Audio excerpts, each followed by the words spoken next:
Haitian President Jean-Pierre Boyer receiving Charles X's decree recognizing Haitian independence on July 11, 1825.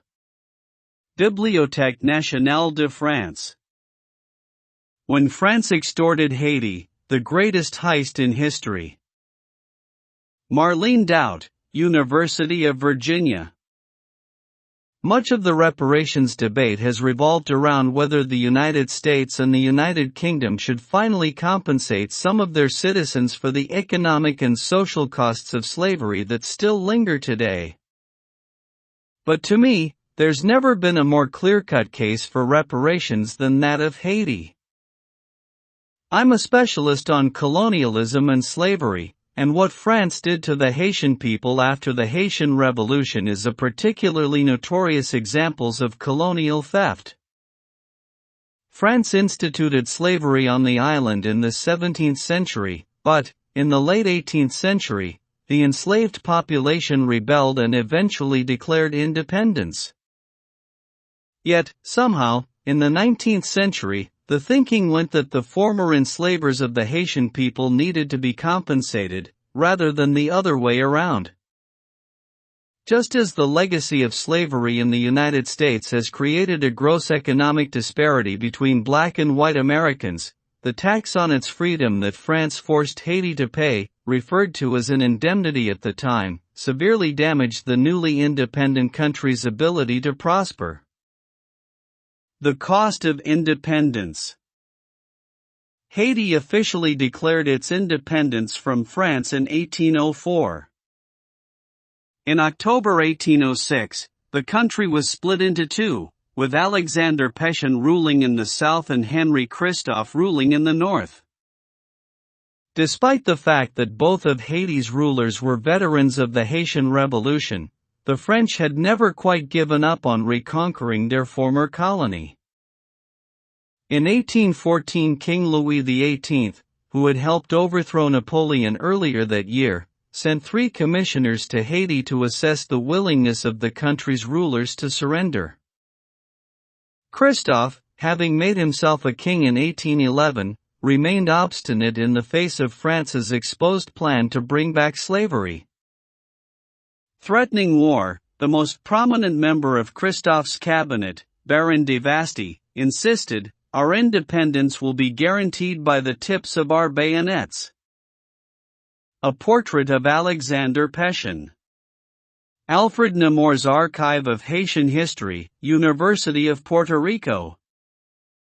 In contrast, Pétion, the ruler of the South, was willing to negotiate, hoping that the country might be able to pay France for recognition of its independence. In 1803, Napoleon had sold Louisiana to the United States for us 15 million. Using this number as his compass, Pétion proposed paying the same amount. Unwilling to compromise with those he viewed as runaway slaves, Louis XVIII rejected the offer. Pétion died suddenly in 1818, but Jean-Pierre Boyer, his successor, kept up the negotiations. Talks, however, continued to stall due to Christophe's stubborn opposition. Deep Knowledge, Daily. Sign up for the Conversations newsletter. Any indemnification of the ex-colonists, Christophe's government stated, was inadmissible. Once Christophe died in October 1820, Boyer was able to reunify the two sides of the country. However, even with the obstacle of Christophe gone, Boyer repeatedly failed to successfully negotiate France's recognition of independence. Determined to gain at least suzerainty over the island, which would have made Haiti a protectorate of France, Louis XVIII's successor, Charles X, rebuked the 2 commissioners Boyer sent to Paris in 1824 to try to negotiate an indemnity in exchange for recognition. On April 17, 1825, the French king suddenly changed his mind. He issued a decree stating France would recognize Haitian independence but only at the price of 150 million francs, or around 10 times the amount the U.S. had paid for the Louisiana Territory. The sum was meant to compensate the French colonists for their lost revenues from slavery. Baron de Macaw, whom Charles X sent to deliver the ordnance, arrived in Haiti in July, accompanied by a squadron of 14 brigs of war carrying more than 500 cannons. Rejection of the ordnance almost certainly meant war. This was not diplomacy. It was extortion. With the threat of violence looming, on July 11, 1825, Boyer signed the fatal document, which stated, "The present inhabitants of the French part of Saint-Domingue shall pay, in 5 equal installments, the sum of 150 million francs, destined to indemnify the former colonists." French prosperity built on Haitian poverty. Newspaper articles from the period reveal that the French king knew the Haitian government was hardly capable of making these payments, as the total was more than 10 times Haiti's annual budget. The rest of the world seemed to agree that the amount was absurd. One British journalist noted that the enormous price constituted a sum which few states in Europe could bear to sacrifice. A facsimile of the banknote for the 30 million francs that Haiti borrowed from a French bank. Le Pelletier de Saint-Rémy, Étude et solution nouvelle de la question haïtienne. Forced to borrow 30 million francs from French banks to make the first 2 payments, it was hardly a surprise to anyone when Haiti defaulted soon thereafter. Still, the new French king sent another expedition in 1838 with 12 warships to force the Haitian president's hand.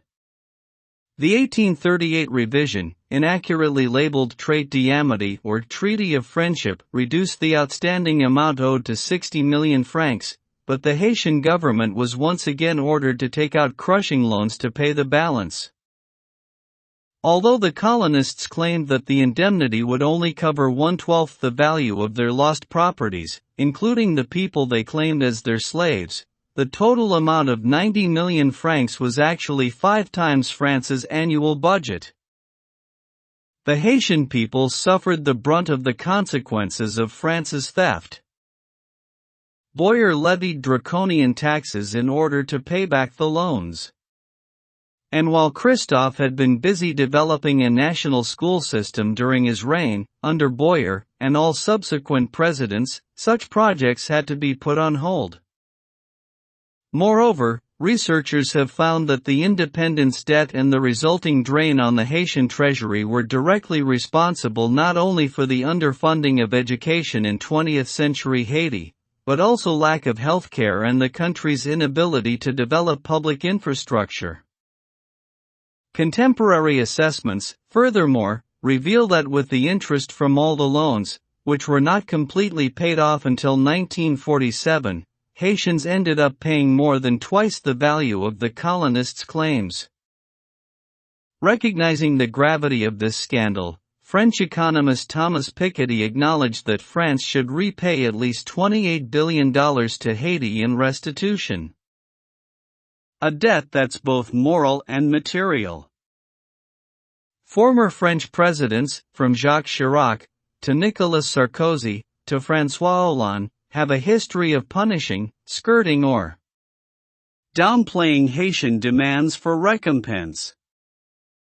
In May 2015, when French President François Hollande became only France's second head of state to visit Haiti, he admitted that his country needed to settle the debt. Later, realizing he had unwittingly provided fuel for the legal claims already prepared by attorney Ira Kurzban on behalf of the Haitian people, former Haitian President Jean-Bertrand Aristide had demanded formal recompense in 2002. Hollande clarified that he meant France's debt was merely moral. To deny that the consequences of slavery were also material is to deny French history itself. France belatedly abolished slavery in 1848 in its remaining colonies of Martinique, Guadeloupe, Réunion and French Guiana, which are still territories of France today.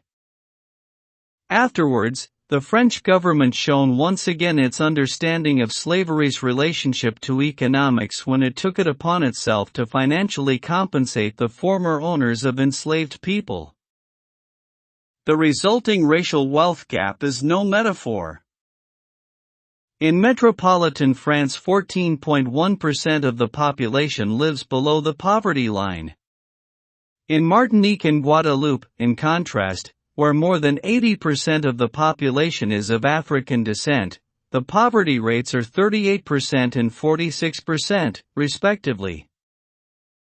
The poverty rate in Haiti is even more dire at 59%.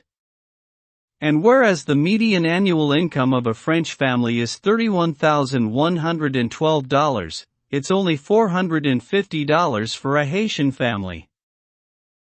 These discrepancies are the concrete consequence of stolen labor from generations of Africans and their descendants. And because the indemnity Haiti paid to France is the first and only time a formerly enslaved people were forced to compensate those who had once enslaved them, Haiti should be at the center of the global movement for reparations. This is an updated version of an article originally published on June 30, 2020.